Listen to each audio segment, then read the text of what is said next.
Mula kita ada pengantin perempuan seorang iaitu Teacher Salhah. Lepas tu kita ada peserta pengantin perempuan yang kedua, adik Amanda. Kali ni kita bawakan pengantin lelakinya. Agaknya janganlah ada dua pengantin perempuan pula kan. So kita nak satu pengantin, ada calon isteri seorang saja dah cukup.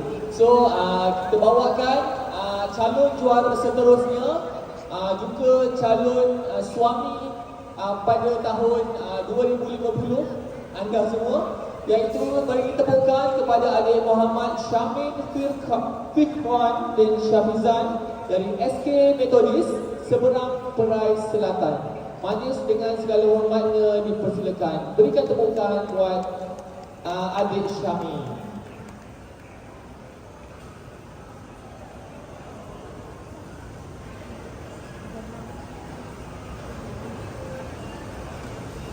Mekar angsana pandang tak jemu, bunganya luluh ke dalam raga.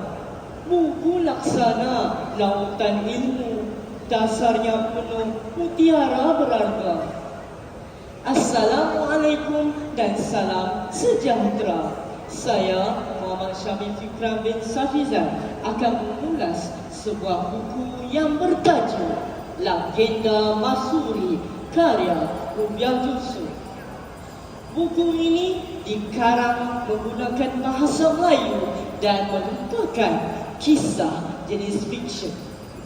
Buku ini berkisahkan tentang Masuri, iaitu sebuah cerita legenda yang berasal dari Pulau Langkawi dan syarat dengan pelbagai pengacara.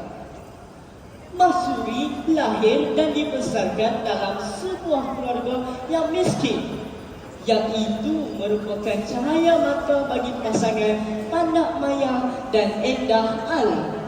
Walau bagaimanapun, Masuri sentiasa dibesarkan dengan penuh kasih sayang oleh kedua orang ibu bapanya. Masuri juga seorang anak yang rajin dan selalu menolong keluarganya bekerja. Setelah dewasa, Masuri merupakan seorang gadis yang sangat cantik. Kecantikannya Masuri tiada tandingannya serta menjadi buah mulut orang setempat. Ramai jejaka yang tertawar hati kepada Masuri, dan ada juga segelintir wanita yang cemburu terhadap rupa parasnya.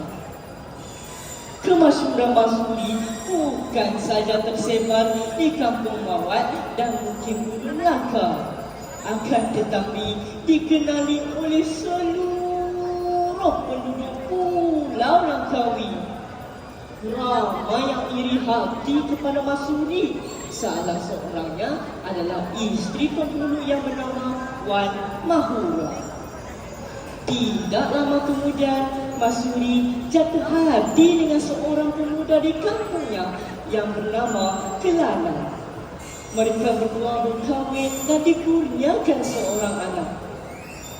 Kehidupan Masuri agak selesa dan bahagia bersama keluarga kecilnya. Namun, tidak lama kemudian, askar-askar Siam mula menyerang Kedah. Ramai penduduk Kedah yang terpaksa berpisah dengan keluarga mereka dan keluar berperang, iaitu atas arahan Sultan Kedah sendiri. Kelana juga tidak terkecuali dan turut keluar berperang. Dengan berat hati, Masuri terpaksa melepaskan suaminya pergi keluar berperang.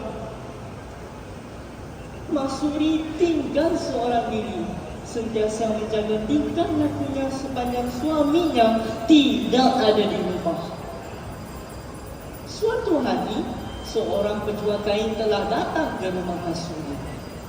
Masuri tetap menjaga batas penjualannya sebagai seorang wanita dan juga sebagai isteri kepada Kelana.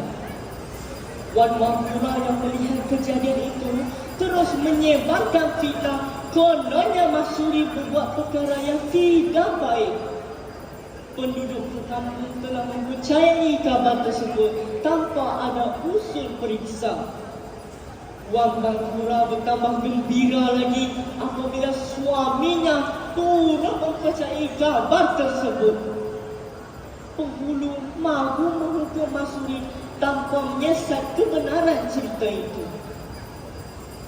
Masuri dibawa kepada Masirat dan diikat pada sebatang pohon asam Jawa untuk dihukum.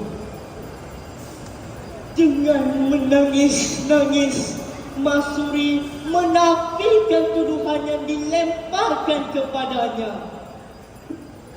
Sebelum dihukum, Masuri telah bersumpah iaitu Bola Langkawi tidak akan aman sehingga keturunannya yang ketujuh iaitu Wan Manghura lahir.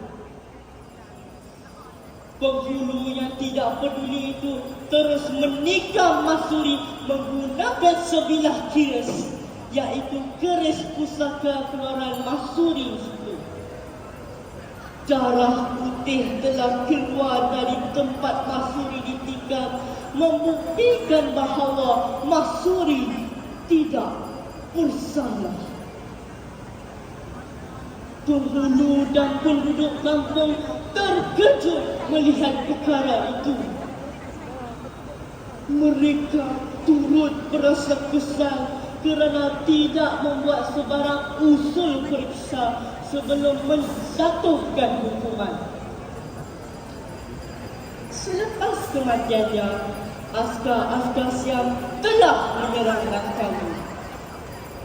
Langkawi telah menjadi padang jarak, padang terkubur sehinggalah keturunannya yang ketujuh iaitu Wan Aisyah lahir.